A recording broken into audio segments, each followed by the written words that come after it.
Albany, with the Republicans losing what many saw as their best potential gubernatorial candidate, a top GOP leader said it's time for the party to hit a hard reset on the process to find someone to challenge Gov.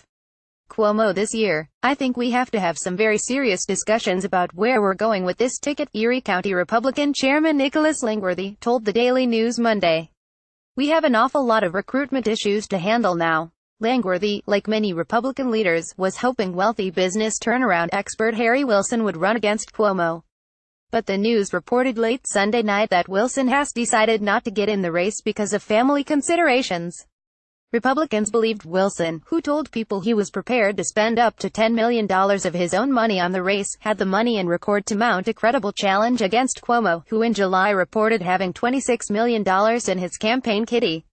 The candidate, who was universally seen as our likely nominee if he got in the race, stepping aside puts more pressure on the party to evaluate the talent who have already identified themselves as potential candidates, Langworthy said. But it's also incumbent on party leaders and others to look outside the declared candidates to see who gives us the best chance to win. Assembly GOP Minority Leader Brian Kolb, who has little NAMI recognition or campaign cash, has already declared he will seek the nomination. State Senate Deputy Majority Leader John DeFrancisco, Dutchess County Executive Marcus Molinaro, and former Erie County Executive Joel Jambra have all said they are also looking at a possible run. While saying Wilson's decision not to run is not the end of the world, State Conservative Party Chairman Michael Long agrees with Langworthy that going forward, it's a whole new chapter. Right now the chapter is blank, Long said. Clearly Harry was the frontrunner if he decided to run. I think everyone thought that he would give Cuomo the best race. But now there could be people out there who are thinking about running, but because Harry was there, they didn't feel they wanted to take on that task, Long added.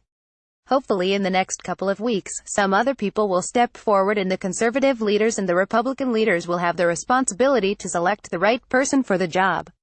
Jefferson Siegel New York Daily News. Even before Wilson's decision became public, state Republican state and county leaders, including the potential candidates, set a meeting for next Monday in Albany to discuss the race. Molinaro, who said he has many of the same family considerations that ultimately led Wilson to forego a run, said he expects to announce a decision before the upcoming GOP meeting. He said he has no problem with the party leaders expanding their look beyond those who have publicly expressed interest in a run so far. The committee chairs have an obligation to the party and to voters across the state to put forward the strongest ticket, he said. If I'm the right person, then I want to be considered. But if I'm not the right person, then I accept that. Langworthy said the party needs to make a decision on a candidate before the May nominating convention so whoever it is can begin raising money and their name recognition. He said it's important the Republicans avoid a primary, which would divert needed money that can be better spent against Cuomo. If we have a primary, we have a real problem, he said.